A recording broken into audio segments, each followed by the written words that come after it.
Welcome back to my channel Joshyaram. ఈరోజు పెసరపప్పు అలాగే మునగాకు కాంబినేషన్లో ఒక simple and healthy breakfast recipe మీకు చూపించబోతున్నానండి. మునగాకు తినడం ఇష్టం లేని వారు ఎవరైనా ఉంటే కనుక ఈ విధంగా దోశ చేసి పెట్టండి, హ్యాపీగా తినేస్తారు.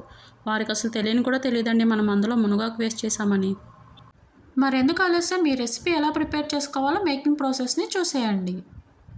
ముందుగా ఇక్కడ నేను 1.5 కప్ వరకు పెసరపప్పు తీసుకున్నానండి. తగినన్ని వాటర్ పోసుకుని ఓవర్ నైట్ సోక్ చేసుకున్నాను. ఒకవేళ మీరు అప్పటికప్పుడు చేసుకోవాలంటే కనుక ఒక 2 to 3 అవర్స్ ముందే నానబెట్టేసుకోండి, సరిపోతుంది. మనం నానబెట్టుకున్న పప్పునైతే 1-2 సార్లు వాష్ చేసుకుని పక్కన పెట్టేసుకోవాలి. నెక్స్ట్ ఒక మిక్సర్ జార్ తీసుకుని అందులోకి పెసరపప్పు, అల్లం, పచ్చిమిర్చి ముక్కలు వేసుకుని తగినన్ని వాటర్ పోసుకుని స్మూత్ కన్సిస్టెన్సీ వచ్చేలాగా గ్రైండ్ చేసుకోవాలి. నెక్స్ట్ వేరొక బౌల్లోకి ట్రాన్స్ఫర్ చేసేసుకుందాం. చూడండి, పిండి అనేది ఈ విధంగా ఉంటే సరిపోతుంది. నెక్స్ట్ 1/3 కప్ బొంబాయి రవ్వ వేసుకోవాలి. అంటే 1/2 కప్పుకి ఎక్కువ, అలాగే 1/2 కప్పుకి తక్కువ అనమాట. 1 స్పూన్ జీలకర్ర, రుచికి తగినంత ఉప్పు వేసుకుని ఒకసారి మిక్స్ చేసుకోవాలి. ఒక 10 నుంచి 15 నిమిషాల వరకు మూత పెట్టేసుకుని పక్కన పెట్టుకోవాలి. నెక్స్ట్ మునగాకు తీసుకుని నీట్గా వాష్ చేసుకుని చిన్న చిన్న పీసెస్గా కట్ చేసుకోవాలి.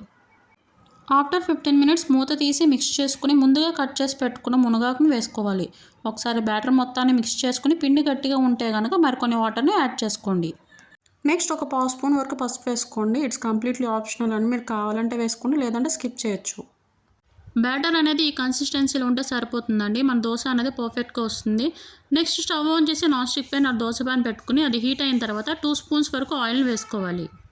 నెక్స్ట్ దోశ బ్యాటర్ వేసుకుని ప్యాన్ అంతా ఈవెన్గా స్ప్రెడ్ చేసుకోవాలి. అలాగే ఎడ్జెస్ చుట్టూ ఆయిల్ని వేసుకుని మూత పెట్టుకుని దోశను కాల్చుకోవాలి. ఒక సైడ్ వేగిన తర్వాత రెండవ సైడ్ టర్న్ చేసుకుని మళ్ళీ మూత పెట్టుకుని వేయించుకోవాలి.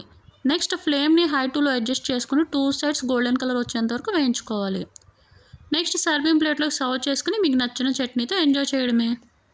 అంతే అండి, ఎంతో సింపుల్గా చేసుకునే మునగాకు పెసర దోశ రెడీ.